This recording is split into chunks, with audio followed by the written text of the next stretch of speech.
people. The title of the first Star Wars movie is, of course, Star Wars. We all know and agree upon this. We don't all agree upon this, but this is the correct position to take. If somebody around me calls the movie A New Hope, I put my fingers in my ear and I sing loudly until they stop. This is my most strident and obnoxious opinion, but my argument is sound and it's rooted in verifiable history, because when the film was released in 1977, it was released under the title Star Wars, and the poster said Star Wars, and the on-screen title said Star Wars. The words A New Hope and Episode 4, they were added later in subsequent re-releases in later years, and if you watch the cut of Star Wars that has Episode 4 A New Hope in it, you will notice the opening crawl flies by Star Wars Episode 4 A New Hope to keep it in time with the music, because the original cut just says Star Wars. Also, A New Hope, what a shitty title for a movie. Who wants to say, hey, you want to go see A New Hope? Yeah, man, A New Hope.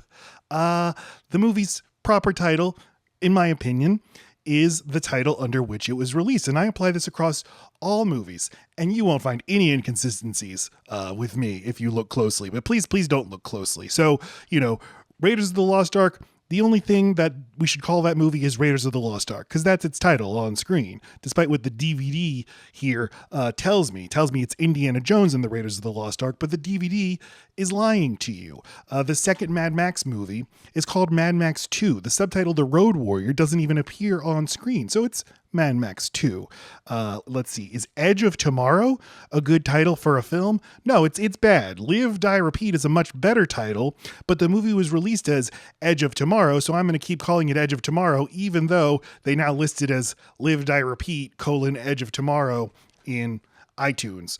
And when I go see Beetlejuice in theaters next week, if the on-screen title does not have a space between Beetle and Juice, as the original movie did, I will start booing. I will start hissing. I will throw things at the screen until I'm escorted out of the building. And I assume everyone watching this will do the same. Wherever you are in the world, this is the start of a movement. But then we get to a most unusual case, and the most recent entry in the Mission Impossible franchise. It was released as Mission Impossible Dead Reckoning Part 1, but many months later, after they had already released the film on physical media, and the physical media, like my Blu-ray right here, is printed as Mission Impossible Dead Reckoning Part 1, Paramount Pictures announced, forget the Part 1. The next movie isn't going to be Dead Reckoning Part 2. It's going to be something else. We're never going to make a Dead Reckoning Part 2. From henceforth, the movie shall be called Mission Impossible Dead Reckoning. And if you go visit that movie on iTunes or Paramount Plus, it's just called Mission Impossible Dead Reckoning. So what do I do with this information? Do I continue to call it by the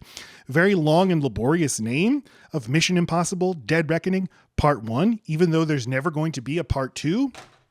Of course I do, because, they never made a sequel to Captain Underpants, the epic first movie, but that doesn't mean it isn't the movie's title. National Lampoon's Loaded Weapon 1 never got a sequel. If you think about it, all movies that don't get sequels are really just part ones. They're just part ones waiting for a sequel, and I will continue waiting for a Mission Impossible Dead Reckoning Part 2 until I die, and I will then haunt Paramount Pictures from the afterlife until they restore my beloved Mission Impossible Dead Reckoning Part 1 as its proper title in internet listings. So, if you want to learn more about my party platform, you can visit my website. I'm Matt Stokes. I endorse this message, and the original Star Wars movie should only ever be called Star Wars.